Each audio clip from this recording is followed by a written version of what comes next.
Town committee बुलंदी शाह करीम जे action committee पारां town committee बुलंदी शाह करीम जे मुलाज़िमनि खे गुज़रियल 4 सालनि खां पगारुनि में गैर कानूनी तौर कटौती करण ऐं केतिरनि ई मुलाज़िमनि खे पगारूं न मिलण खिलाफ़ हैदराबाद प्रेस क्लब साम्हूं एहतिजाजी मुज़ाहिरो कयो। उन मौके ते मुलाज़िमनि हुज़ूर बख्श जमाली, मोहम्मद बच्चल ख़ासकेली ऐं ॿियनि अवामी आवाज़ टीवी सां ॻाल्हाईंदे चयो त 17 खां वठी करे 2020 ताईं असांजे पगारुनि मां कटौती कई थी वञे ऐं पगारूं टे महीना बंदि बि कयूं थियूं वञनि ऐं 3 महीननि खां पोइ जेकॾहिं पगारूं ॾिनियूं थियूं वञनि त उहे सिर्फ़ु 8-8 रुपया अकाउंट में मोकिलियूं थियूं वञनि। को बि ऑफिसर असां सां या को कंसल्ट या टाउन ऑफिसर असां सां मिलण लाइ तयारु कोन्हे। 2017 खां वठी मुसलसल असांजी पगारुनि मां इंक्रीमेंटूं असांखे कोन पियूं ॾिनियूं वञनि ऐं उन्हनि मां मुसलसल कटौतियूं कयूं पियूं वञनि ऐं गुज़िरियल 3 महीननि खां पगारूं बंदि कयूं वयूं आहिनि ऐं उन्हनि में बि अगरि हिकिड़े महीने जी कंहिंखे ॾिनी अथनि, कंहिंजी 8,000, कंहिंजी 10,000।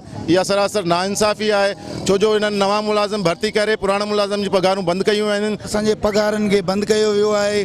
असांजी पगारनि मां मुसलसल कटौती, उन में मुसलसल 4-5 माण्हू आहिनि जेके मुसलसल पगारनि मां कटौतियूं कनि था, उन्हनि जी मनमानी आहे ऐं ही मुलाज़िम काफ़ी तक़रीबन 2 महीना 3 महीना खां असांजो इहो एहतिजाज हले पियो, पर को बि सार लहण वारो कोन्हे, को बि पुछण वारो कोन्हे।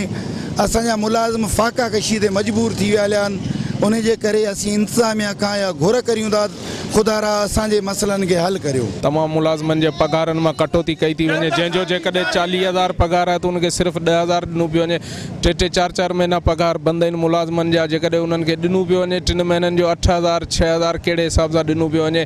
ऐं ऑफिस में वेहण लाइ कुर्सी कोन्हे का। ऑफिस में ही जेको बि ऑफिस वर्क कनि था सो कंहिं होटल ते वेही था कनि या किथे प्राइवेट जॻह ते कनि था या कंप्यूटर ऑपरेटर पंहिंजे ॻोठ में वेही पियो करे। ऐं जेकॾहिं को मुलाज़िम ॻाल्हाए थो त हुनखे धमकाइनि था, हुनखे परेशान कनि था त असां तुंहिंजी नौकरी विञाए छॾींदासीं। इन सिलसिले में असां जेको आहे सो रोडनि ते आया आहियूं। विज़िट कयो अवामी आवाज़ मीडिया ग्रुप जी वेबसाइट awamiawaz.pk।